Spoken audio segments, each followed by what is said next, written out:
Catapulting Commissions family, what's up, team? Welcome back to this week's episode of the Catapulting Commissions podcast. I'm your host, Anthony Garcia. Today's guest makes round two, meaning it is second time on the Catapulting Commissions podcast, and he has some valuable information to share with you guys, specifically to you, the sales leader looking to elevate your team. You're going to want to hear what my buddy has to say as we talk about hiring key performers, killer salespeople, the top performers that help your company grow. Let me tell you about our guest if this is your first time tuning in. Nigel Green is a sought-after sales advisor. He's the author of Revenue Harvest, a sales leader's almanac for planning the perfect year. He's widely regarded authority on improving sales teams' performance. He has worked with dozens of B2B sales teams across the globe to more than double their sales results. With over 10 years of executive experience ranging from Fortune 500 companies to early stage growth companies and a certification in talent optimization, he is sought after by executives to improve sales team performance. His insights have been featured in top business publications such as Forbes, Inc. magazine, Fast Company, Entrepreneur, and Business Insider. Nigel was recognized as a top consultant by Selling Power magazine in 2021 and in 2022. And as a consultant and as an advisor, he can help any sales team with big sales goals experience consistent sales growth through utilizing his 7 sales leadership principles. Nigel, welcome back to the show, bud. Anthony, thanks for having me. I tell you, when you hear that bio, it's like, man, guy sure is proud of himself. Those things are they're often too long. No worries, man. We just want people. It's building your credibility. I want the Catapulting Commissions family to know that, man, you are the real deal. And you know what I love about those things, Nigel? We are on podcast episode, I don't know, 160, 170 or something like that. In the beginning, I was like, I gotta build the credibility of my guests, but also build the credibility of my show. Now, I mean, we're on third year of production. The shows is having a consistent growth. So I love for the family to know that, hey, man, we are still working our ass off to get great guests on the show, and you fit that category, bud. Well, congrats on 3 years and nearing, over a lot of episodes, man. You've crossed a big milestone in the number of episodes. So congrats for all that you've done. Thanks, buddy. I appreciate it, man. So let's talk about this, bud. So we often look in the world of sales as, hey, it's the blocking and tackling, the skills of, hey, let me show you the features and benefits. Let me deliver something of value. And that is for the individual contributor. But as the salespreneur, meaning you're the founder of your company and you have a founder-led sales organization, or you are the salespreneur, which is the sales manager, right? The middle manager, the executive leader that's trying to build a team around them. When people come into hiring sales reps, let's just jump right into it, man. What's the biggest mistake you see people making right now when they say, hey, I want to go hire a salesperson?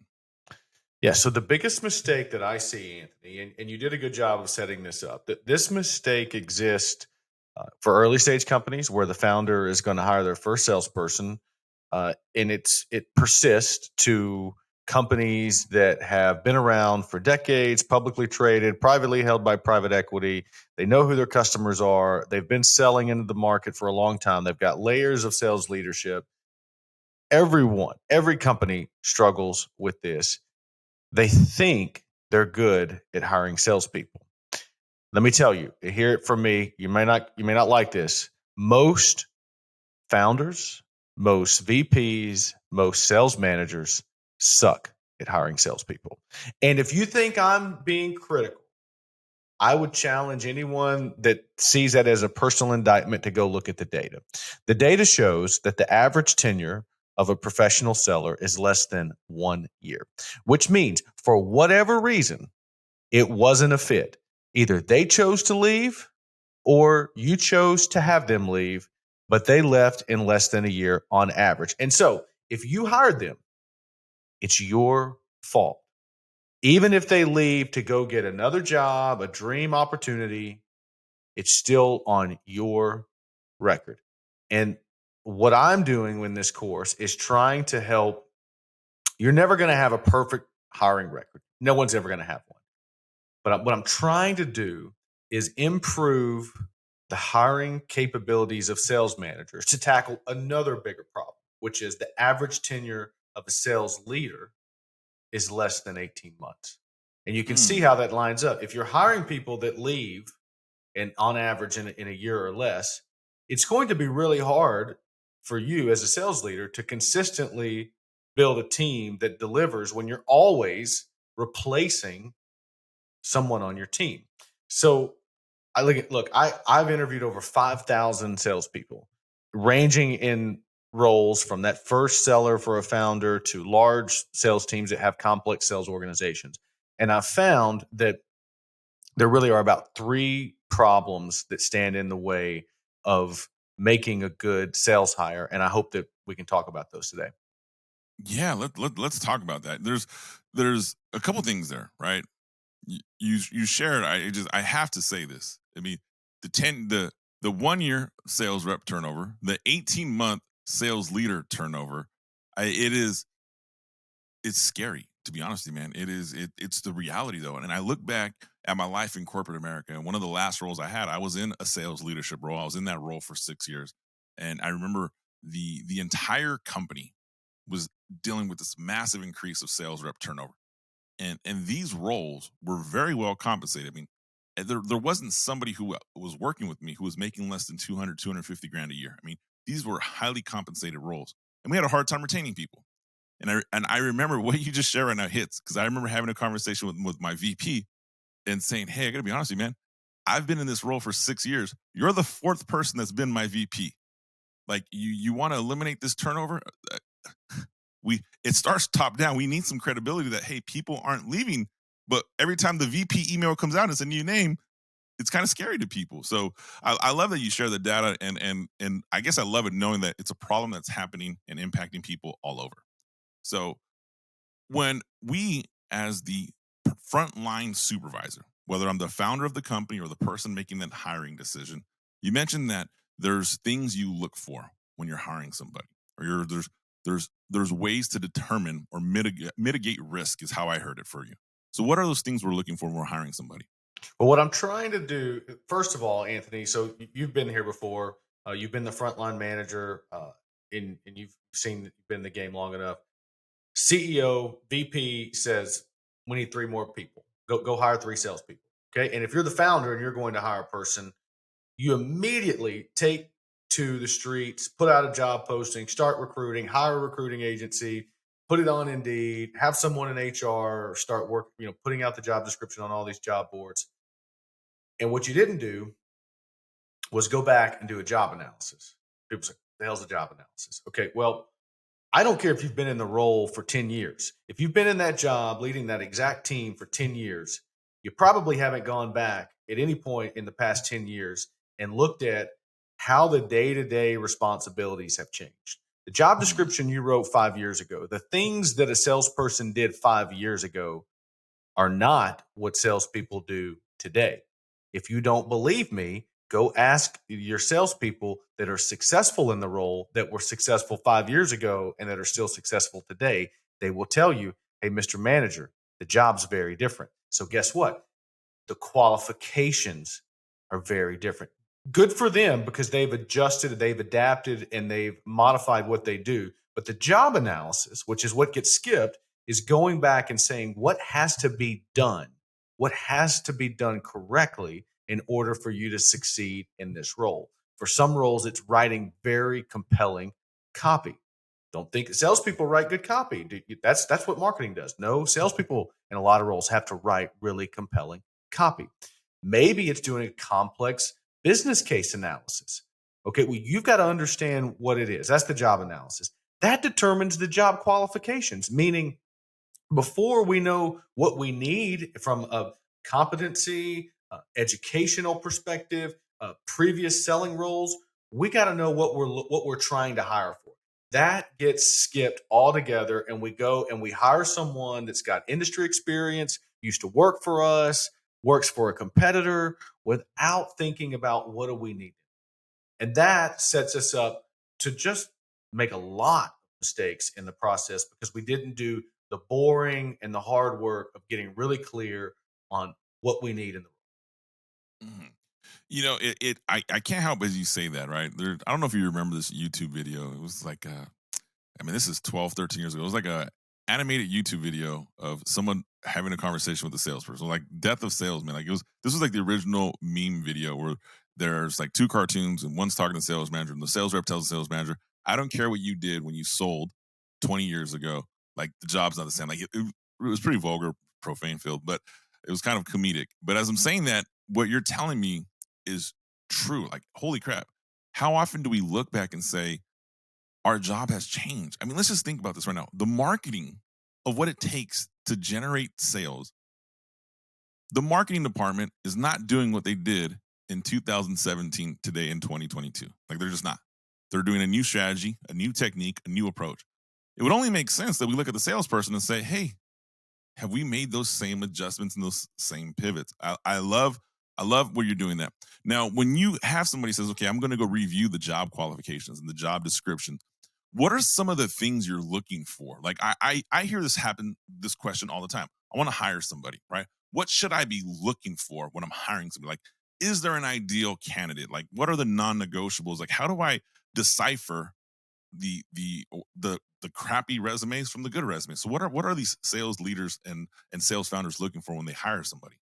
So that's two different. So those are really two separate things, and Okay. I make a distinction about this in the course. Okay, so the first one is the qualifications. Okay, so I can't tell you, Anthony, how many times I look at a job description. Like, let's just start like basic, top of the funnel, sales development, lead generating, and it says something like 100 calls a day, 100 total outbound activities a day, right? That's kind of like, that's, for some reason, this 100 number seems to be pretty common. Well, then if you go and interview anyone that is actually successful at doing outbound, they'll tell you that it's not about the volume, it's about the quality. Mm. So we're putting in a job description and we're going to hire animals that are going to just go maniacally do activity without any thoughtfulness. But yet inside our own department, inside our own company, if we went and sat down with someone that was successful, they'd say, actually, I do about 15 to 20, but it takes a shit ton of time because I have to go research the person on LinkedIn, go read their 10K, go look at their values and craft something that's different, because this same prospect's going to get 1,500 LinkedIn messages this month from everybody else because they're hiring people to go send out 100 messages a day. So see, that's one thing. So like, you got to know truly what success looks like. Then the second part is, okay, well, how are they wired? Well, salesforce.com published a study and they looked at what is the anatomy of a successful salesperson. And one of the things that was really remarkable about that study to me is it doesn't matter where they went to school. It doesn't matter if you went to junior college or you went to Harvard. It has no bearing on your ability to be successful in sales. It doesn't matter if you studied business, if you studied marketing, if you had a sales job, if you currently work in the organization, that doesn't matter. So some things that did matter is that they had a science, technology, engineering, or mathematics background, and that they had been doing a similar role in another organization for a minimum of 2 years. So getting really clear about, and that's the distinction, a similar role. If you're not really clear, it's not that they worked for a competitor or worked in the industry. It's that in the job analysis, the tactics you're asking them to do to be successful, they've got a couple of years of doing that, coupled with a scientific technology, an analytical brain, they will be successful. So the qualifications piece has very little to do with where you worked and who you worked for, but what you did in that role. Mm. I love that you use Salesforce and their background on that. I mean, I was just rereading a classic sales book called Ultimate Sales Machine, and it talked about hiring sales superstar. And Chet Holmes, one of the things he literally shared, he's like, I don't care about the qualifications. I have 24-year-olds working for me who outsell the 20-year veteran. And so I read that. I mean, this book's 15, 17. I mean, this is a pretty old book. I'd have to look at it, but let's just say it's 15 or 20 years old. Right. And so, and he was talking about that in founder-led sales companies. You hear Salesforce.com, massive conglomerate, talking about, hey, I don't care about that. Like, I just care that you have these distinct traits or distinct characteristics. And so, it goes to show. I mean, we have to define, from what I'm hearing, is in advance of what is it that I'm looking for, and what is it this person has. So Yep. I love So then where let's you're play going that with forward. Okay. So Okay. so then when we get clear on that, here's the second mistake I see, Anthony. So there is no process. Okay. Mm. And there are going to be folks listening to this that say, Nigel, you've lost your mind. We've got a process. HR runs it. They tell me what we do. No. I'm not talking about an HR process. It's great that you have an HR process. You probably have some non-negotiable steps that HR needs you to do from a legal, political perspective, and we're going to weave them into our process. But a sales interview process is fundamentally different. And here's why. Salespeople interview for a living. That's all they do. Okay. So when you take your professionally trained interviewer and put them in front of Sally, the HR manager, she's going to love every one of them. And it's not an indictment on Sally. She's just ill-equipped. She just got off an interview where she was interviewing someone for an accountant role. And then she was interviewing someone for an engineering job. And now you put a ninja like Anthony in front of her that's got a lot of energy. He's articulate. He knows exactly what she's going to ask, and he knows what the answer is. She is not equipped to handle that type of animal. So we have to do that because HR wants to be involved, but we also have to build out a selling interviewing process that mirrors the way we want them to sell in the job. Mm. So here's the problem. If your job is asking them to send a lot of cold copy via LinkedIn or email to the prospect, yet your interview process doesn't require that skill, if you don't have them display that during the interview process, are you any smarter about whether or not they're going to be successful? No. If your interview process, or excuse me, if your sales process requires that the salesperson has to do a complicated business case to go and present to the customer, but yet you don't do that in the interview process, how do you know if they can do that? So we have to build a sales process that mirrors the buying process, a sales interview process that matches the way the customer wants to buy. And most interview processes don't do that. They don't have any rigor. They don't have any process. There's no intention to every interview. Largely, we just go on, it felt good. They interviewed great. Oh, it was a great interview. Oh, so did you hear that joke? Did you see the way they closed us at the end? It's all this intuition stuff. It's not a process that mirrors the way your customers want to buy. Man, hearing you say that, I think about my days in corporate America hiring people. There was a point in time where I went and I said, hey, I don't want HR to interview my people. Like I just at this point, you're gonna give me the same feedback for every candidate. You can't distinguish what I'm looking for, and you're gonna come with some offbeat, off thing. Like at the end of the day, I'm gonna manage this person. And as a sales leader, I used to say like, I stand by my hire. Like if I'm wrong, I'm wrong. I'll stand in the hot seat. So yeah, because you were absolutely correct. I was terrified when someone would interview with me and they were so good at interviewing. I would pause and be like, I gotta be honest with you, man. You interview too good for me. How many interviews have you done? Like, if you're always interviewing, you're not selling. So like, let's. I would call people on it. So I love that. But it's mind blowing to me that there's companies that don't have a system in place for people to view or to interview in the job they're going to do. I mean, I just hired a video editor for the company, and people wouldn't interview with me unless they showed me samples of the work they've done that was relevant to what I'm looking for them to hire on. Like, I didn't care about the video editing you would do for someone over there that didn't have their face on brand. Like, I wanted someone in alignment with what we do as a company. To hear, you think about that in the sales process, people doing that without saying, hey, I want to see what you do. I think you're setting yourself up for failure. Like that's good, my man. So then, and you kind of alluded to this, because there are a lot of sales leaders that get that, okay, well, HR is not going to help me. So then here's the third mistake. In an absence of a job analysis, coupled with an absence of a dedicated process and your bias, because that you think you're going to be a better interviewer than human resources. And I don't know, maybe you are, okay? But you rely on instinct and intuition and your own biases too much, and you muddy your own ability to be objective during the hiring process. And let me tell you how I do that, because we all have biases. I say, I want to talk to her because she played college soccer. Why? Because Nigel loves ex-college athletes. Why? Because Nigel was an ex-college athlete. And Nigel thinks that because you were a competitor and you played a collegiate sport, that you're going to somehow have some level of hunger and competitive edge in the sales role. Well, guess what? Nigel has been wrong on that so many flipping times, Anthony, that now he knows just because they played football, just because they played baseball, maybe, but you have to have a process that teases that out, because I have hired some ex-football players that can't even tie their flipping shoes, all because of my bias, and it's my mistake. And so you have your own bias. I don't know what yours is. Everybody has one, but here's how it shows up. I really like Nigel.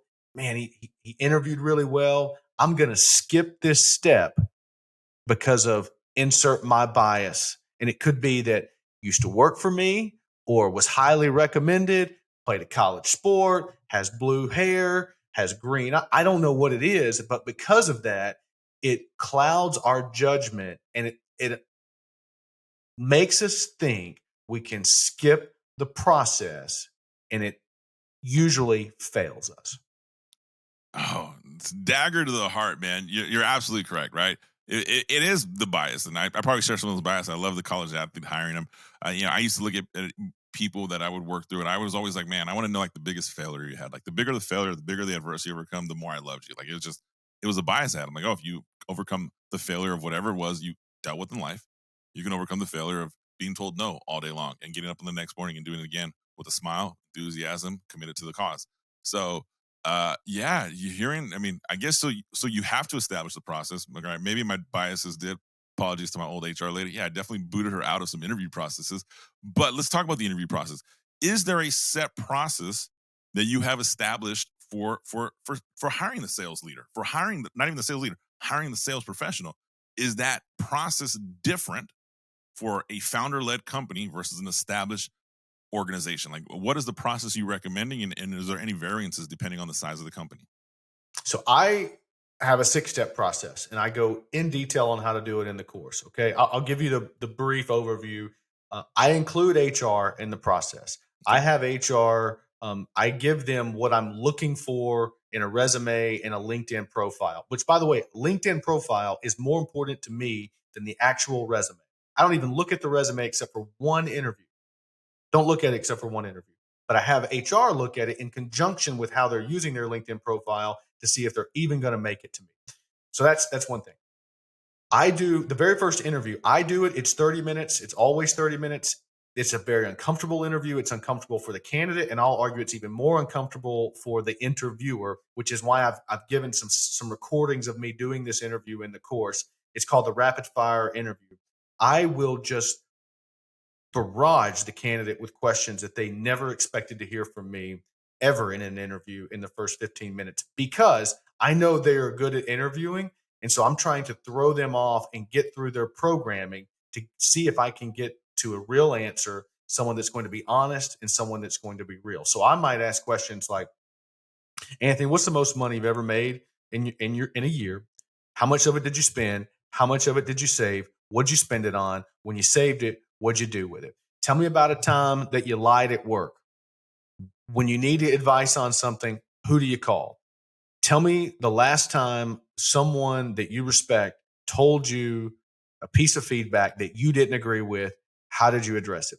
Tell me about the very first job you ever had, not out of school. What was your very first job? Was it a news route? Were you a lifeguard? Did you clean cars? Tell me what you did with it. Tell me the last book you read. Tell me what time you start your day, not what time you go to work, what time you get up. Tell me when you work out. Do you work out in the morning? Do you work out in the evening? Oh, you don't work out. So are you just lazy in that aspect of your life, or you're lazy in all aspects of your life? So, I mean, I'm just killing them with questions, because if you can't get through that, how in the hell are you going to go sit in front of my prospect and help them think through large, complex business problems that they've got to solve? You can't. You just can't. I love it, man. I love that rapid fire approach. I mean, 100%, right? It's nothing, right? What you just shared, right? All those questions, it's nothing like the traditional sales interview people think they're preparing for. It's like, hey, man, I thought I was interviewing for this 6-figure job with this fancy startup selling amazing software, and you're asking me about the first job I had, and it was watering my neighbor's lawn for $10 a day, and I did it, and like I don't, now you're asking me about the most money I made. When do I get to tell you about my brag book of how I ranked number 3 at oracle.com? I love that rapid fire approach. Now, in that rapid fire approach, Like, what are you? Let's just take candidate for a second here. Some candidates are going to get razzled. Like, I mean, it's inevitable. You're going to come this rapid fire. You're going to razzle a candidate. So, what are you looking for? Are you looking for someone to be calm, cool, and under control? Or are you looking for someone that can rapid fire right back at you? Like, what are we looking for when we do this? Well, great question. I'm looking for character and chemistry. I'm looking for someone, because I think that's more important than competency. I talk about this in Revenue Harvest, the 3 C's of hiring. Character and chemistry are more important than competency, because if you have character and if you have chemistry with me, we'll figure out the competency. Character means that you live by a certain set of principles that guide the way you make decisions, meaning that I work out because whatever. I read my Bible, or I read this, or I do whatever because I practice Brazilian Jiu-Jitsu because I put my kids to bed every night. I'm looking for you to tell me that there's something bigger that you subscribe to. Okay? Then the character piece, I'm trying to decide, where do we have common ground? Because I'm going to spend more time with you if you work with me than I do with my friends, sometimes my spouse, and my kids. And if I don't like you, if we don't have common ground, I'm probably not going to make the investments in you that I need to make as your leader. When you call, I'm going to look at it and say, oh, gosh, that's just knucklehead again. So a good way to determine if you've got chemistry with someone is to think of it this way. If at the end of this rapid fire interview, I ask myself, if I got stuck in an Uber with this person, would it be terrible? If I had to sit beside them on a plane, would it be terrible? And I am ripping into them during this interview to determine, do I want to sit by you on a plane? And if I do, we have chemistry. I love that. It's funny you say that. I manage the sales team. We manage the state of Hawaii. So there was numerous times I was sitting next to someone who worked for me on that 5.5, 6 hour flight. And I love that. In my mind, I used to always think like, man, that's because I've sat on it before where I'm like, this person's not as entertaining or I'm not enjoying my time as much as I have with other people. So it's just interesting to hear you say that in the rapid fire process. So if we go through the rapid fire process in the interview stages, you said there's 6 stages. We got about 5 or 6 minutes left. Let's high level what it is, the other 5, Yep. and then I'd love to talk with you a little bit. I know, Nigel, you have a brand new course that outlines this in depth, so we'll spend a little bit of time at the end talking about that. But what are the other 5 stages? Well, I'm going to do a personality assessment. I use the predictive index. I think it's the best. If you want to talk to me about it offline, you can send me a note and I'll tell you why I think it's the best. I do a written assessment. There's not a sales role in the world now where you don't have to write and use the English language. And what I'm looking for is, are you going to use emojis or IDK instead of I don't know with my customer that is a different generation that's going to hate the fact that you just sent them an email that looks like a text message that they got from their grandson. I got to figure all this stuff out. And so I do a written assessment to do that. And then I do I told you there was one interview where I look at your resume. The whole purpose of this interview where I look at your resume, it's very prescriptive, is I am picking the references because I have learned I don't give a rip how many references you give me. They're all going to say the same thing. So I get to pick the references. And so I'm going to determine which customer at that company that you said you closed $1 million deal, I'm going to call them. And guess what? If you are uncomfortable giving me their information or making an introduction, I'm beginning to wonder whether you actually closed $1 million deal or if you just got credit for it or if you really played that role. I'm looking for someone, if you've really built a career around excellence, your old customers, your old bosses, your old colleagues are going to be glad for me to call. I don't need you to cherry pick them for me. And then the last stage that's really important is I need you to show me that you know how to sell the way we have to sell. So there's some kind of presentation element where I will either give you the materials that our sales team uses and you got to sell me the same way my sales team sells it, or you got to pitch me on something that you know really well and I get an idea of how you're selling.